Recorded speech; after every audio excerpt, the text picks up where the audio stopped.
새해도 주님 안에 있기를 축복합니다. 주님 안에서 하나님 주신 힘과 능력으로 강하여질지어다. 이게 은혜죠. 은혜. 어떤 목사님이 주일날 하나님의 군사가 됩시다 라고 하는 주제로 말씀을 전했대요. 말씀을 쫙 전하고 난 다음에 예배가 끝나고 성도들이 나갈 때 일일이 악수하면서 하나님의 군사로 삽시다 라고 인사했어요. 그러니까 어떤 한 오랜만에 나온 성도가 있었대요. 하나님의 군사로 삽시다 라고 하니까 이 성도님이 뭐라고 이야기하느냐, 목사님 저는 이미 하나님의 군사입니다. 감동받은 목사님이 하나님의 군사인데 오랜만에 나오셨네요. 그러니까 그 성도가 뭐라고 이야기하느냐, 목사님 귀에 딱 대고 목사님 저는 비밀 군사예요. 저와 여러분들은 드러난 군사가 되기를 축복합니다. 우리 옆사님 인사합시다. 새해는 드러난 군사로 삽시다. 할렐루야. 아멘. 우리가 그 하나님의 전신갑주 영적 싸움에 대해서 시리즈로 계속 들었잖아요. 저와 여러분들의 싸움의 대상은 사람이 아니라 누구라고 배웠죠? 사탄 마귀구나. 천사장 루시퍼가 타락해가지고 사탄이 됐고 마귀가 됐잖아요. 그 다음에 그와 함께 같이 따라 타락한 천사들이 있는데 그들이 뭐냐? 귀신이라 그랬어요. 그러니까 내가 싸워야 할 대상은 사람이 아니라 영적인 존재 사탄이구나. 그러면 저와 여러분들이 누구의 힘으로 싸워야 되느냐? 내 힘으로 싸우면 안 된다라고 하는 거예요. 누구의 힘으로? 하나님의 능력으로 싸워야 될 줄로 믿습니다. 그런데 그 하나님께서 나에게 무엇을 입고 싸우라고 말씀하셨느냐? 하나님이 주신 전신 갑주를 입고 싸워라. 하나님의 전신 갑주가 뭐죠? 첫째는 진리의 허리띠라고 배웠어요. 진리의 허리띠. 그 다음에 두 번째는 의의 갑옷을 입고 의의 흉배를 입고, 그 다음에 세 번째는 복음의 신발을 신고, 그 다음에 믿음의 방패를 가지고, 그 다음에 구원의 투구를 쓰고, 성령의 검 곧 하나님의 말씀을 가져라. 저와 여러분들이 정말 영적인 싸움에서 하나님 주신 전신 갑주를 입고 싸우기를 축복합니다. 그래야지 승리할 수 있다라고 하는 사실이에요. 근데 오늘 말씀을 보면 계속 이어서 말씀을 전할 텐데요. 사탄이 저와 여러분들을 넘어뜨리는 데 사용하는 환경이 있습니다. 사탄이 나를 넘어뜨리는 데 사용하는 환경이 있는데 그게 뭐냐면 두 가지예요. 첫째는 고난이라고 하는 상황이에요. 고난. 그 다음에 두 번째는 뭘까요? 형통이라고 하는 상황입니다. 사람들은 고난을 만나면 쓰러져요. 그리고 또 형통을 만나면 변질돼요. 둘 다 뭐냐? 하나님으로부터 멀어지게 만드는 거죠. 사단의 목적은 뭐냐면 어찌하든지 사람들을 하나님과 멀어지게 만드는 게 사단의 목적이에요. 여러분, 사단이 하나님과 멀어지게 만들면, 하나님과 멀어지면 반드시 뭐가 다가오느냐? 심판이 임하는 거거든요. 그 심판이 뭐냐? 사망이라고 나와요. 그러니까 사단은 어찌하든지 고난을 사용하든 또는 형통을 사용하든 저와 여러분들을 무너뜨리는 데 목적이 있다라고 하는 거죠. 때문에 저와 여러분들이 고난을 만났을 때에도 고난을 해석할 수 있는 영적인 눈이 있어야 되고, 형통을 만났을 때에도 형통을 해석할 수 있는 영적인 눈이 있어야 돼요. 그러면 고난과 형통을 만나도 승리하는 주인공이 될 줄로 믿습니다. 우리 한번 따라해봅시다. 고난을 만났을 때 하나님의 시각이 있어야 됩니다. 아멘. 오늘은 그것에 대해서 좀 묵상하기를 원해요. 여러분 잘 보세요. 하나님이 자랑했던 한 사람이 있는데 그게 누구냐? 욥이에요. 하나님이 욥과 같은 사람이 없다라고 막 자랑했습니다. 그때 사탄이 뭐라고 이야기하느냐? 하나님, 욥이 인생 가운데 축복이 저렇게 많으니까 하나님을 사랑하고 섬기죠. 만약에 욥이 고난을 당한다면 하나님을 부인하고 하나님을 저주하고 떠날 겁니다. 그때 하나님의 허락하에서 사탄이 어떻게 하느냐? 욥을 공격하죠. 그때 사용한 게 뭐냐? 고난입니다. 고난. 욥의 자녀를 어떻게 했어요? 하루아침에 다 죽였어요. 여러분, 자식이 10명 있는데 그 10명의 자식이 다 죽었어요. 얼마나 가슴이 아플까요? 여러분, 자식이 먼저 가면 그 자식은 부모의 마음속에 있는 거예요. 그러니까 얼마나 욥이 고난 가운데 있었습니까? 그런데 또 하루아침에 재산도 어떻게 됐어요? 다 떠나갔습니다. 오늘날로 이야기하면 하루아침에 쫄딱 망했다라고 하는 거예요. 그리고 또 사랑하는 아내도 어떻게 합니까?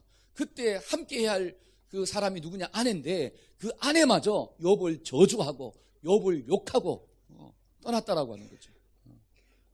그러면 건강만 있으면 다시 한번 일어날 텐데 건강도 어떻게 됐어요? 건강도 무너졌다라고 하는 거예요. 그러니까 욥이 얼마나 괴로웠으면 기와장으로 자신의 몸을 벅벅 긁고 있었다라고 하는 거예요. 여러분이 고통 중에 제일 큰 고통이 뭐냐? 가려움증. 가려움은 사람이 어떻게 돼요? 그렇죠. 여러분 자다가도 있지 않습니까? 자다가도 가려우면 어떻게 돼요? 자기도 모르게 막 어떻게 해요? 엎어 긁어요. 긁다 보면 뭐가 나오느냐? 피가 나와, 피가. 절제가 안 되는 거예요. 자는데도 막 긁어. 자기도 모르게. 이 가려움증이라고 하는 것은 너무 힘든 고통이에요. 결국 사탄이 욥을 무너뜨리기 위해서 사용한 게 뭐냐? 고난입니다. 고난. 근데 그 고난 때문에 욥이 넘어졌을까요? 아니면 고난 때문에 욥이 하나님을 더 가까이 갔을까요? 저와 여러분들은 넘어지지 말고 고난 때문에 더 가까이 가기를 주의 이름으로 축복합니다. 오늘 본문에 있는 말씀이 무엇입니까? 내가 고난을 당했는데 그 고난이 나에게 뭐가 되었다고요? 유익이 되었도다. 저와 여러분들이 새해에도 여러분 살면서 무엇을 만납니까? 고난이 있습니다. 목사님 고난을 만나지 말라고 설교를 해야지 좋지, 고난이 있다고 설교하면 그게 은혜가 됩니까? 근데 제가 거짓말 할 수 있어요, 없어요? 없잖아요. 여러분 예수 믿는 사람들도 고난이 있습니다. 문제를 만나게 돼요. 근데 중요한 것은 그 문제를 통하여서 넘어지는 자가 아니라 그 문제를 통하여 승리하는 자가 될 줄로 믿습니다. 그게 바로 예수 믿는 진짜 축복이라고 하는 사실이죠. 그러려면 우리가 어떤 관점이 좀 있어야 되느냐? 고난을 해석할 수 있는 영적인 눈이 있어야 돼요. 그 영적인 눈을 가지는 게 고난의 영성이에요. 한번 따라해보세요. 고난의 영성은 하나님의 관점으로 고난을 해석하는 것입니다. 저와 여러분들이 이런 영적 관점이 있어지기를 축복합니다. 아멘. 그러면 자, 저를 보세요. 자, 고난이 왜 왔을까요? 이게 중요한 거예요. 고난이라는 게 왜 왔습니까? 저와 여러분들의 인생 가운데 어려움, 질병, 또는 실패, 또 아픔, 관계의 깨어짐, 마음의 염려, 이런 것들이 왜 다가올까요? 자, 창세기 1장 31절 한번 봅시다. 자, 하나님이, 자, 시작. 하나님이 그 지으신 모든 것을 보시기에 심히 좋았더라. 저녁이 되면 아침이 되니 이는 여섯째. 자, 하나님이 모든 창조의 역사를 마치고 난 다음에 하나님이 말씀하신 게 뭐냐?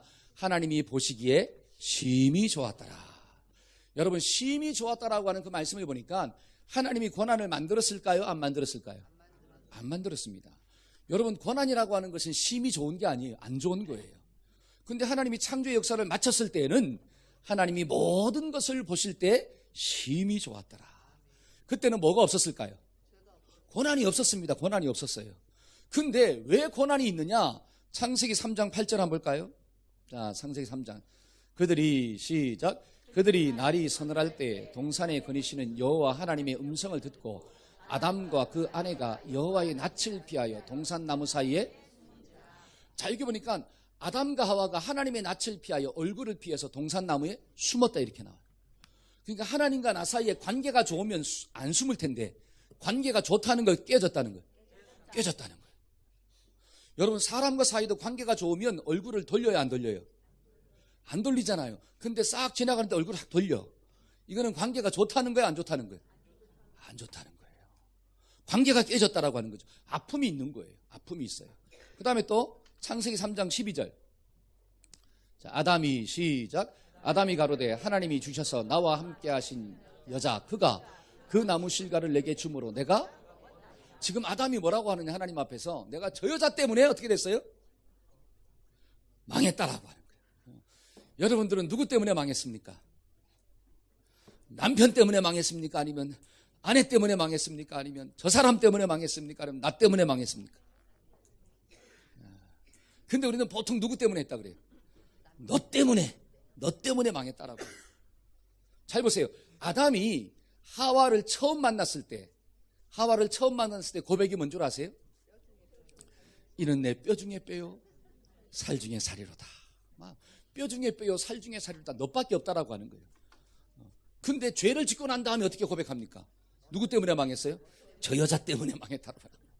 사람과 사람 사이 관계가 깨졌어요. 아픔이 있는 거죠. 그 다음에 또 한번 봅시다. 3장 16절. 자, 16절. 또 여자에게 시작. 또 여자에게 이르시되 내가 내게 임신하는 고통을 크게 더하리니 내가 수고하고 자식을. 자, 임신하는데 무엇을 더했습니까? 고통을 더하였다 이렇게 나와요. 여러분, 신학자 칼빈이 무슨 말을 했느냐? 만약에 사람이 죄를 짓지 않았으면 여자들이 해산할 때 고통이 있었다 없었다? 없었다라고 하는 거예요. 근데 죄를 지었기 때문에 뭐가 있느냐? 고통을 더하셨다. 이렇게. 수고하여야 자식을 낳을 것이다. 이렇게. 그러니까 오늘날 여자들이 자식을 놓을 때마다 하늘에서 뭐가 보여요? 별이 보인다 그러잖아요. 그러고 난 다음에 생명이 태어나는 거예요. 그러니까 태어난 이 자식을 금방 놓은 이 자매한테 또 낳아야지 그러면 그게 어떻게 돼요? 영접이 될까요? 아니면 싫어요? 그럴까요? 그렇죠. 왜? 너무 힘드니까. 너무 힘드니까. 잘 보세요. 해산의 고통이 무엇 때문에 왔습니까? 성경은 죄 때문에 왔다고 이야기해요. 죄 때문에. 그 다음에 또 한번 볼까요? 3장 17절. 아담에게 이르시되, 자 시작. 아담에게 이르시되 내가 내 아내의 말을 듣고 내가 너더러 먹지 말라 한 그 나무 실과를 먹었은즉 땅은 너로 인하여 저주를 받고 너는 종신토록 수고하여야 그 소산을. 그러니까 네가 내 말을 안 듣고 네 아내의 말을 들었다라고 하는 거예요. 그래서 너는 땅에서 어떻게 해요?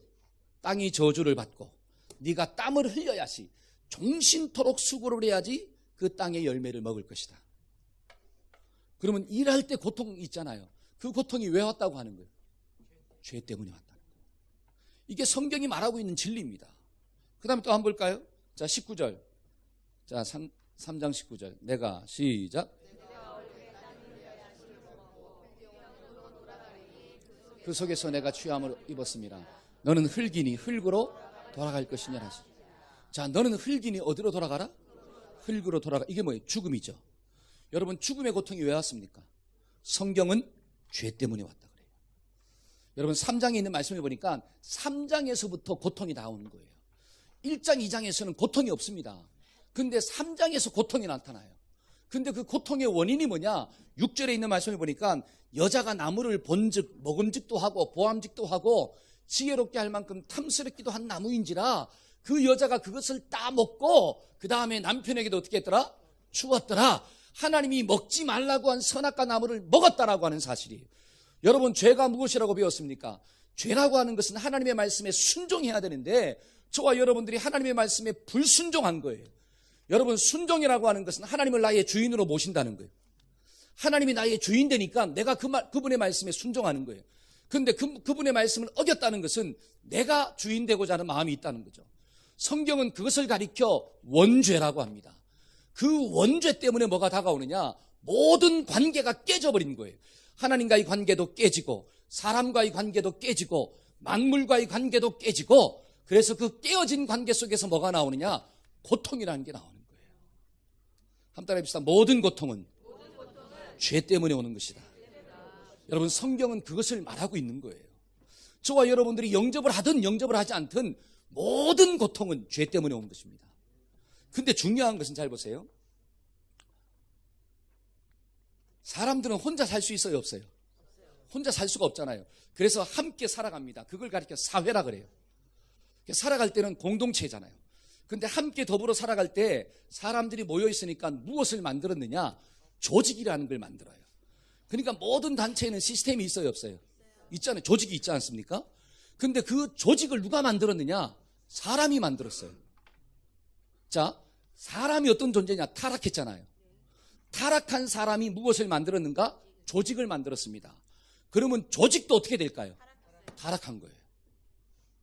저와 여러분들은 이 땅을 살아갈 때 조직을 벗어나서 살 수는 없습니다. 사회라고 하는 구성단체를 벗어나서 살 수 없어요. 근데 이 사회 자체가 타락했어요. 왜? 타락한 사람이 사회를 만들고 조직을 만들어 가기 때문에. 자, 단적인 예를 들어서 우리가 고등학교 3학년이 되면 자식들이 주일날 교회 나와야 되는데 어디로 가야 돼요? 학교로 가야 되잖아요. 만약에 주일날 학교 안 가고 교회 나가겠습니다 라고 하면 선생님이 그래, 먼저 하나님을 섬겨야지 그럴까요? 아니면 정신 나갔다 그럴까요? 너 이놈의 새끼야, 대학도 못 가면 뭐 할래? 야, 먹고 사는 게 먼저지 임마. 신앙이 먼저냐? 먹고 사는 게 해결이 안 되면 네가 아무리 신앙 좋아봐라, 사람들이 너를 좋아하나? 먼저 일단 대학 가고 그 다음에 하나님을 섬기든지 말든지 해야 되지. 네가 대학도 못 가고 있잖아. 직장도 없는 주제에 무슨 하나님을 섬긴다고 하느냐? 그러니까 주일날 어디 와서? 학교 가지 말고, 교회 가지 말고 학교 와라. 그러니까 예수 믿는 아이들이 그것 때문에 힘들어요, 안 힘들어요? 힘들죠. 잘 보세요. 고난이라고 하는 것은 죄 때문에 오는 거예요. 근데 저와 여러분들이 예수를 믿었습니다. 예수를 믿었으면 내가 직접 죄를 짓지 않았다라고 하는 사실이에요. 근데도 우리가 고난을 당해요. 그 이유가 뭐냐? 저와 여러분들은 타락된 조직 속에서 살기 때문에 그래요. 그렇기 때문에 나는 나의 죄 때문에 고난당하는 게 아니라 이 세상 자체가 타락된 조직을 가지고 있기 때문에 그 조직 속에서 믿음의 사람들이 살아가려고 하니까 뭐가 다가오느냐? 어려움이 다가오더라는 거예요. 그래서 성경을 보면 의인이 무엇을 많이 당한다? 고난을 당한다는 게 그런 의미입니다. 이해 가시겠죠? 예를 들어서 우리가 사업을 하잖아요. 여러분 사업을 할 때 사업의 목적은 이윤일까요? 사람일까요? 그렇죠. 뭐 선전에는 사람을 목적으로 한다고 하지만 여러분 이윤이 안 되면 사람을 써요, 안 써요? 안 쓰잖아요. 여러분 지금도 자꾸 기계화를 만들어가는 이유가 무엇입니까? 기계화. 누구 안 쓰려고 하는 거예요? 사람 안 쓰려고 하는 거예요. 왜? 인건비가 너무 나가니까. 그러니까 기계화를 만들면 초기 투자 비용은 많지만 나중에는 비용이 들어요, 안 들어요? 안 들어. 그러니까 사람은 보내고 기계를 자꾸 사용하는 거예요. 왜? 이윤을 뭐 하기 위해서? 극대화하기 위해서.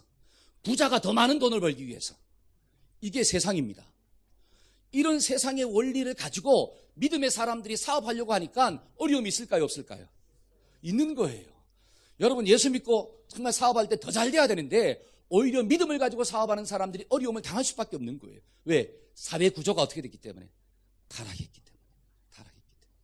여러분 시편의 말씀 한번 찾아볼까요? 자, 73편 2절 3절 한번 읽어봅시다.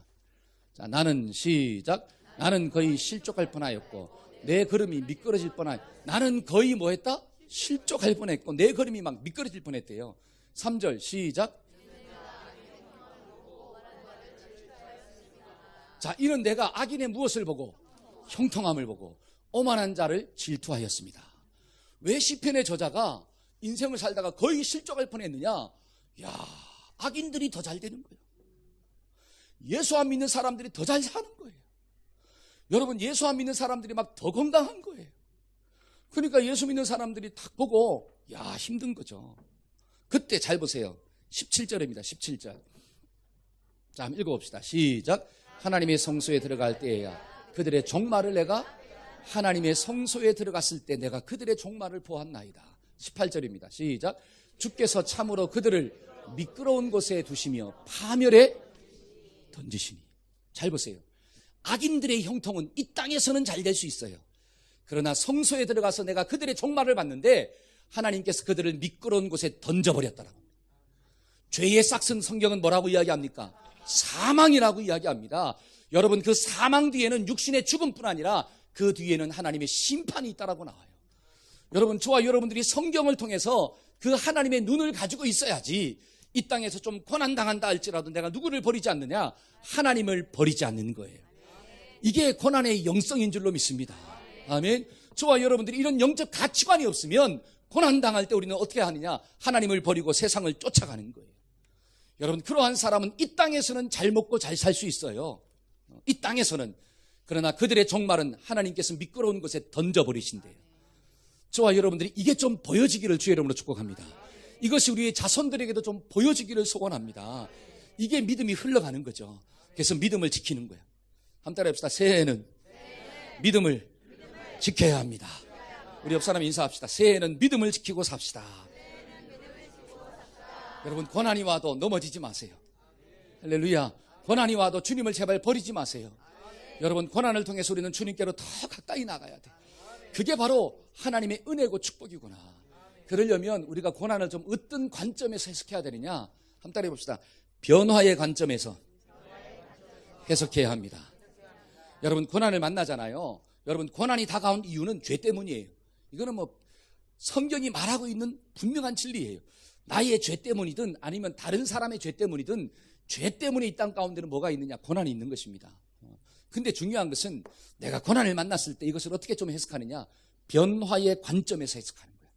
그러면 어떤 유익이 다가오느냐? 첫째로 죄로부터 멀어지는 유익이 나타나요. 한번 따라합시다. 죄로부터 멀어집니다. 할렐루야. 예를 들어서 저를 보세요. 다윗이 죄를 졌잖아요. 어떤 죄를 졌죠? 다윗이. 그렇죠. 우리아의 아내 밧세바. 엄연히 남편이 있는 여자를 갖다가 자기가 취해버렸습니다. 자기의 능력을 가지고 권력을 가지고 간음죄를 범했잖아요. 근데 그 간음죄를 범하고 거기서 끝나는 게 아니라 우리아를 또 어떻게 했죠? 전쟁터에 제일 앞에 서게 하고 그다음에 군사들 뒤로 물림으로 우리아를 죽였다라고 하는 거예요. 그러니까 간음죄를 지었고 뭐를 지었습니까? 살인죄를 지었어요. 근데 그것을 누가 봤어요? 하나님이 보았죠. 그 죄 때문에 다윗이 당한 고난이 무엇입니까? 그 죄 때문에 다윗이 당한 고난이 뭐냐면 밧세바가 임신을 했는데 그 첫 번째 아이가 죽어요. 죽어요. 다윗이 하나님 앞에 막 금식하며 기도합니다. 하나님 좀 살려주세요. 그렇게 기도했음에도 불구하고 하나님은 그 생명을 데려가십니다. 죽어요. 그 다음에 또 당한 고난이 무엇입니까? 아들 압살롬이 어떻게 합니까? 반란을 일으켜가지고 아버지의 첩들, 그러니까 어머니들이죠. 자기 친엄마는 아니지만 첩들이잖아요. 아버지가 거느렸던 여자들을 백주대낮에 다 건드려요. 너는 음침한 데서, 너는 사람이 보지 않는 데서 간음죄를 범했지만 너의 죄로 인해서 네 아들이 너의 이 아내들을 어떻게 해요? 다 범한다라고 하는 엄청난 고난이 다가온 거예요. 그리고 압살롬을 피해서 도망 다니잖아요. 그러한 엄청난 인생의 아픔이 다가왔을 때 다윗의 반응이 무엇입니까? 그게 중요한 거예요. 다윗의 반응이 뭐냐면 하나님 내가 죄를 범하였습니다. 한번 해봅시다. 하나님 내가 죄를 범하였습니다. 누구 때문이라는 거예요? 나 때문입니다. 하나님 나 때문입니다. 내가 하나님 앞에 죄를 범하였습니다. 하나님 나를 좀 용서하여 주옵소서. 주의 성령을 내게서 거두지 마시고 하나님 나를 좀 불쌍히 여겨 주옵소서. 다윗은 눈물로 침상을 적시면서 자신의 죄를 철저하게 회개했어요. 하나님의 말씀을 버리고 하나님의 말씀대로 순종하지 않아서 다가온 고난을 인해서 자기의 죄를 깨닫고 그 죄로부터 돌아서는 믿음의 결단을 했다라고 하는 사실이에요. 여러분, 죄는, 잘 보세요. 고난은 죄 때문에 오지만 변화의 관점으로 죄를 해석하면 그 나에게 다가온 고난을 변화로 보는 거예요. 그때 죄로부터 멀어집니다. 한번 따라해봅시다. 죄로부터 멀어져야 합니다. 그래서 다윗이 회개했다는 게 어디 나오느냐? 자, 열왕기상 1장 한번 봅시다. 자, 1절 한번 읽어볼까요? 다윗 왕이 시작. 다윗 왕이 나이 많아 늙으니 이불을 덮어도 따뜻하지 않대요. 2절 시작. 그 신복들이 왕께 구하되 우리 주의 왕을 위하여 젊은 처녀 하나를 구하여 저로 왕을 모셔 봉양하고 왕의 품에 누워 우리 주의 왕으로, 그렇죠, 왕을 위해서 젊은 여자를 취해가지고 왕의 품에 넣어주자. 자, 3절입니다. 자, 시작. 이스라엘 사방 경내에 아리따운 동료를 구하다가 수넴 여자 아비삭을 얻어 왕께, 자, 아리따운 동료라고 하는 건 뭐냐? 처녀를 이야기하는 거예요. 동료를 구하여 어떻게 해요? 왕께 넣어 주었더라. 이렇게 나옵니다. 4절. 자, 시작. 이 동료는 심히 아리따운 자라. 저가 왕을 봉양하여 수종하였으나 왕이 더불어, 잘 보세요. 그 지역에서 제일 예쁜 여자를 구한 거예요. 그리고 젊은 처녀를 구한 거예요. 그리고 왕한테 줬어요. 다윗한테. 근데 중요한 것은 다윗이 그와 뭐 하지 않았더라? 동침하지 않았더라. 왜일까요? 다윗은 무엇 때문에 쓴맛을 본 사람이요? 여자 때문에. 여자 때문에 본 게 아니라 자기 속에 있는 정욕 때문에 봤잖아요. 여자를 여자로 봐야 되는데 정욕을 품고 봤다라고 하는 사실이에요. 그 정욕 때문에 다윗은 인생의 쓴맛을 봤기 때문에 그가 나이가 들었을 때에도 신하들이 젊은 여자를 구해 주었을 때에도 그는 그와 동침하지 않았더라. 죄로부터 완벽하게 돌아섰다라고 하는 사실이에요. 저와 여러분들이 인생의 고난을 만날 수 있습니다. 죄 때문에 어려움을 당할 수가 있어요. 그러면 변화의 관점으로 본다면 이 고난이 죄 때문에 왔다면 그 죄로부터 돌아서기를 주의 이름으로 축복합니다. 한 따라 합시다. 좋은 말로 할 때 돌아서야 한다. 할렐루야. 우리 옆 사람에게 인사합시다. 좋은 말로 할 때 돌아섭시다. 할렐루야. 아멘. 이게 참 중요한 원리예요. 여러분, 예를 들어서 건강에 적신호가 왔어요. 건강에 적신호가 왔다라고 하는 것은 내가 건강을 그동안 잘 관리했다는 거예요? 못 관리했다는 거예요? 그 적신호가 오면 나의 잘못된 습관들이라든지 어떤 죄악된 습관을 끊으면 되잖아요. 그러면 그 적신호가 오히려 축복의 기회가 됩니다. 그런데 어리석은 사람들은 건강에 적신호가 왔음에도 불구하고 못 먹어도 뭐 하는 거예요? 아유, 어떻게 그걸 아시지? 그러니까 적신호가 오면 스탑하면 살 수 있는데 하나님이 금방 죽이지 않거든요. 여러분, 저와 여러분들이 죄를 졌다고 하나님이 막 금방 때리고 있잖아요. 금방 심판하고. 그러면 살 사람이 과연 몇 명이나 있겠습니까? 한 명도 없어요. 하나님은 우리가 죄를 지어도 경고를 하십니다. 적신호를 주신다라고 하는 사실이. 그러면 그 적신호를 딱 만났을 때 빨리빨리 돌아서는 사람은 더 큰 축복을 받아요. 근데 하나님이 경고의 사인을 주었음에도 불구하고 그것을 무시하는 사람들은 어떻게 되느냐? 결국은 건강을 잃어버려요. 결국은 어떻게 돼요? 사망 가운데 거할 수밖에 없습니다. 그러니까 새해를 살아갈 때 하나님이 사인 주실 때 돌아서기를 주의 이름으로 축복합니다. 아멘. 그게 바로 변화의 관점에서 보는 거예요. 그래서 변화의 관점에서 보면 어디로부터 멀어진다? 죄로부터 멀어지는 유익이 있구나. 두 번째로 우리가 변화의 관점에서 보면 어떤 유익이 있느냐? 한번 따라해 봅시다. 인생의 시야가 넓어지는 유익이 있습니다. 여러분, 사람이 고난을 통해서 인생의 시야가 넓어지는 거예요. 여러분, 시야가 넓어진다는 게 무엇입니까? 고난을 만나면 육적인 게 최고가 아니라 영적인 게 최고구나. 야, 저는 여러분들이 이걸 좀 깨닫기를 축복합니다. 여러분, 육적인 걸 쫓아 살다가 고난 당했잖아요. 그 육적인 게 전부인 줄 알고 살았는데 그게 사라져 버렸어. 그러면 뭐가 전부일까요? 그렇죠. 육적인 것은 지나가는 거고 영적인 것이 영원한 거구나. 이거를 깨닫는 자는 지혜로운 자일지어다. 할렐루야. 여러분, 베드로가 있잖아요. 베드로가 밤이 맞도록 이 그물을 던져가지고 고기를 잡았어요? 못 잡았어요? 못 잡았잖아요. 그러니까 못 잡고 있으니까 그때 누가 딱 나타나신 거예요. 예수님이 나타나가지고 뭐 좀 빌리자? 배를 좀 빌리자. 그러니까 배를 빌려줘야 안 빌리죠? 빌려줬잖아요. 여러분, 배를 빌려줬으니까 배 주인은 배 옆에 있어야 돼, 없어야 돼요? 그러니까 그 옆에서 뭐를 듣다가? 예수님의 말씀을 듣다가 주님 만나는 역사가 나타나는 거예요. 만약에 베드로가 밤이 맞도록 그물을 던져서 엄청나게 많은 것들을 잡았어요. 고기를. 풍성한 수확을 거두었어. 그러면 예수님이 배 좀 빌려주라 그러면 빌려줘요, 안 줘요? 안 빌려주죠. 왜? 내일 또 어디 나가야 되니까? 고기 잡으러 나가야 되니까. 막 물 들어올 때 뭐를 어떻게 해요? 물 들어올 때 노를 저어야 되잖아요. 그러니까 말씀 들을 시간이 없는 거예요. 과연 그러면 베드로가 승리했을까요? 없다라고 하는 거예요. 그런 실패의 고난 가운데 예수님을 영접하는 기회가 주어졌습니다. 여러분, 사람들이 인생의 아픔을 겪을 때 주님을 만나는 축복이 있어지는 것, 진짜 축복인 줄로 믿습니다. 근데 어리석은 사람은 누구냐? 인생의 고난과 아픔을 만났음에도 불구하고 여전히 썩어지는 육적인 것을 쫓아 살고자 원하는 사람들. 여러분, 그러한 사람들은 아직도 미련한 자라고 하는 사실이에요. 저와 여러분들은 정말로 지혜로운 자가 되기를 주의 이름으로 축복합니다. 아멘. 그래서 이 인생의 시야가 넓어진다는 게 뭐냐면, 야, 영적인 것이 가치가 있구나. 두 번째는 인생의 시야가 넓어진다는 게 무엇입니까? 나의 고난을 통해서 다른 사람의 고난을 이해하게 된다는 거예요. 한번 따라해 봅시다. 나의 고난을 통해서 다른 사람을 이해하게 됩니다. 이게 인생이 넓어지는 거예요.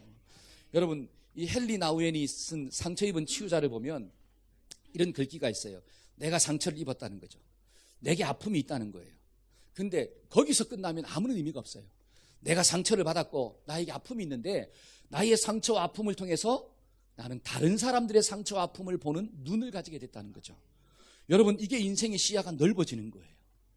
여러분, 하나님이 저와 여러분들에게 때로는 고난이라는 걸 주시는데 그 이유가 뭐냐면 너만 생각하지 말고 누구를 좀 생각하라고. 옆에 있는 사람을 생각하라고. 그러니까 고난을 만날 때 하나님 나에게 왜 고난을 주세요? 이렇게 기도하지 말고 내가 좀 넓어지고 있구나. 한번 따라해 봅시다. 내가 넓어지고 있구나. 나의 시야가 커지고 있구나. 할렐루야.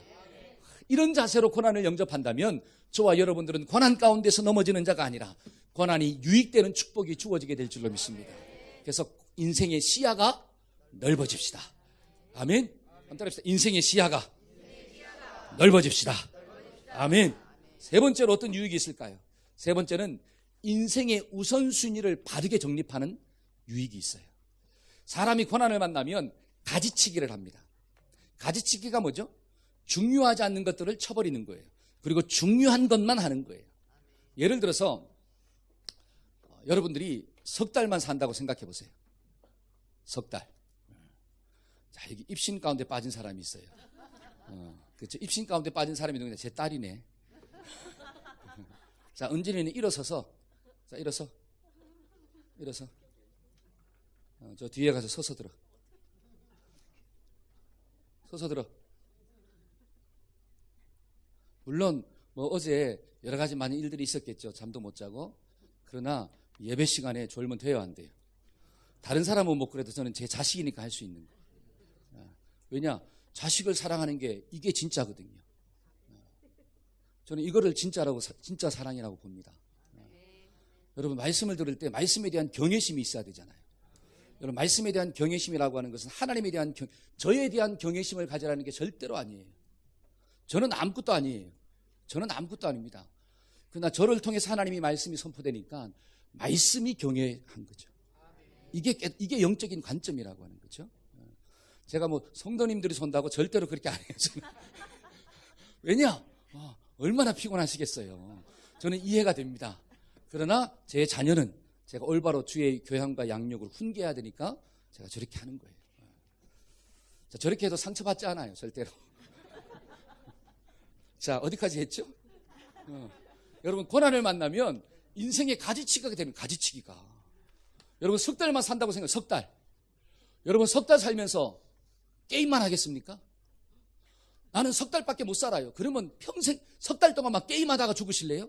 석 달 동안 막 술만 드시다가 죽으실래요? 놀다가 죽으실래요? 아니잖아요. 여러분 나는 석 달밖에 못 산다라고 하면 정말로 중요한 게 무엇인가를 찾기 시작하는 거예요. 인생의 고난의 유익이 뭐냐면 정말로 내 인생에 가장 소중한 게 무엇인가를 깨닫는 거죠.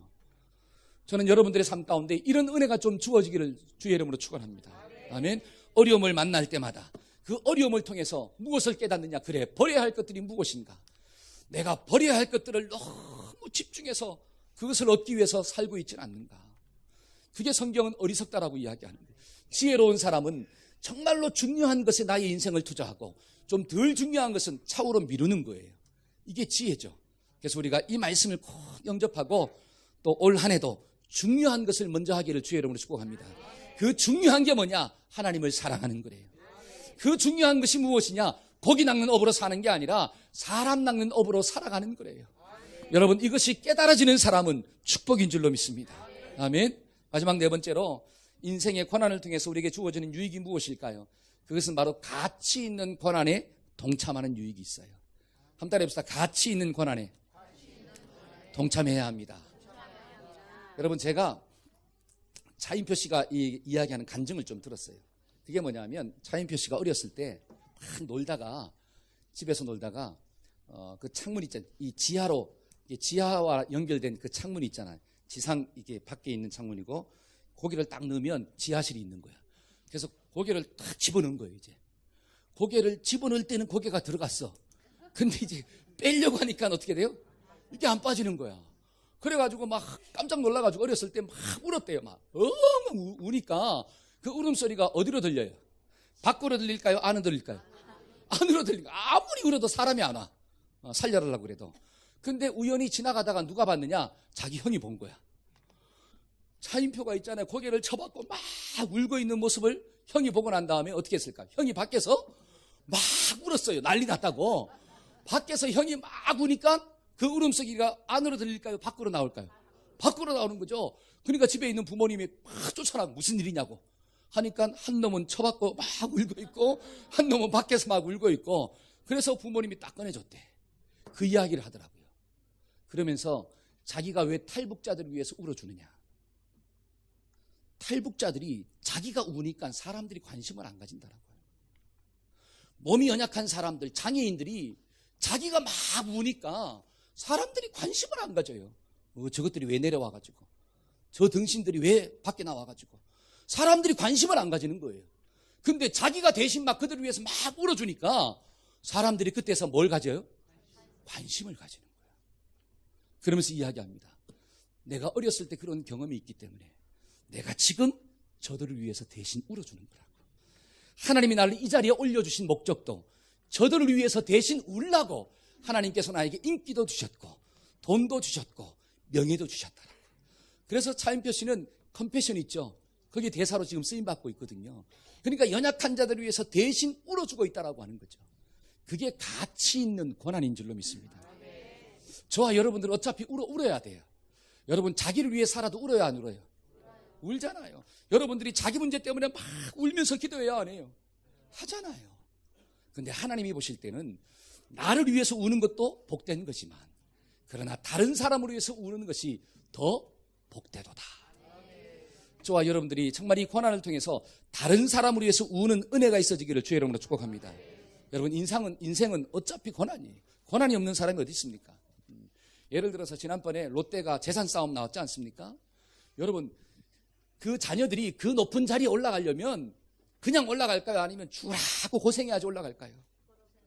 저와 여러분들보다 수십 배, 수천 배는 더 노력했을 거예요. 그래야지 그 자리에 올라갑니다. 그 자리에 올라가서 또 서로 어떻게 더 많이 차지하려고 싸우잖아요. 그러려면 머리가 좋아야 돼, 안 좋아야 돼요? 엄청나게 좋아야 돼요. 근데 여러분 그러한 싸움을 보면서 향기를 맡습니까? 썩은 냄새를 맡습니까? 그거예요. 그들이 그 자리에 올라가기 위해서 얼마나 많은 수고를 해야 됩니까? 얼마나 많은 대가를 지불해야 됩니까? 그냥 되는 게 아니거든요. 근데 그들의 수고와 대가 지불이 과연 아름다운 향기로 나타납니까? 아니면 썩은 냄새로 나타납니까? 저와 여러분들이 어차피 공부해야 돼요. 어차피 직장에서 승진해야 돼요. 어차피 사업에서 성공해야 됩니다. 그러려면 엄청난 투자를 해야 되고 공부를 해야 되고 준비를 해야 돼요. 그런데 자기 욕심만을 위해서 그렇게 산다면 과연 그러한 대가 지불이 하나님 보실 때는 향기일까요? 썩은 냄새일까요? 성경은 그것을 가리켜 냄새라고 하는, 어떤 냄새? 썩어지는 냄새래요. 하나님 앞에 섰을 때는 아무런 상급이 되지 않는데요. 그러나 저와 여러분들이 다른 사람을 살리기 위해서, 정말 다른 사람들을 더 유익하게 하기 위해서 내가 노력하고 내가 대가 지불하고 내가 기도한다면 하나님은 그러한 고난을 가리켜 향기다라고 이야기합니다. 우리는 하나님 앞에서 그런 아름다운 향기를 남기는 주의 종들이 되기를 축복합니다. 그래서 바울이 뭐라고 고백합니까? 골로새서 1장 24절 한번 볼까요? 내가 이제 너희를 위하여 받는 괴로움을 기뻐하고 그리스도의 남은 고난을 그의 몸된 교회를 위하여 내 육체에 아멘. 여러분 바울의 마지막 고백이 뭐냐면 내가 하나님의 영광을 위해서 정말 생명을 살리는 그 일을 지불하기 위해서 그 고난을 누구 몸에 채운다? 내 몸에 채운다. 이왕 고난당하는 것, 우리가 그리스도와 복음을 위해서 고난당하기를 주의 이름으로 축복합니다. 그게 고난이 주는 유익이에요. 아멘. 저는 말씀의 결론을 맺고자 합니다. 우리가 불필요한 고난은 피하는 게 좋아요. 그러나 피할 수 없는 고난이라면 우리가 하나님의 관점에서 고난을 해석합시다. 그 하나님의 관점이 뭐냐? 변화의 관점이에요. 변화의 관점으로 우리가 고난을 해석한다면 죄로부터 떠나는 유익이 있습니다. 아멘. 인생의 시야가 넓어지는 축복이 있어요. 인생의 우선순위가 바르게 정립되는 축복이 있습니다. 더 나아가서 저와 여러분들의 인생을 가치 있는 인생으로 만들어주는 은혜가 임하게 될 줄로 믿습니다. 그래서 우리가 고난을 하나님의 관점으로 잘 해석해서 새해도 만날 수 있는 그 모든 고난 속에서 고난이 내게 유익되었습니다. 고난을 통하여 나는 주님을 찬양합니다. 내가 주님께로 더 가까이 갈게요. 이렇게 고백하는 모든 성도가 되기를 주의 이름으로 축복합니다. 아멘. 기도하겠습니다. 오늘 이 시간 주신 말씀을 붙잡고 한번 통성으로 기도할 때 하나님 새해에도 여러 가지 많은 또 만나는 고난을 통해서 우리가 믿음으로 승리할 수 있도록 도와주시고 고난이 유익될 수 있도록 하나님 도와주세요. 우리 한번 통성으로 기도하는 시간을 가지겠습니다.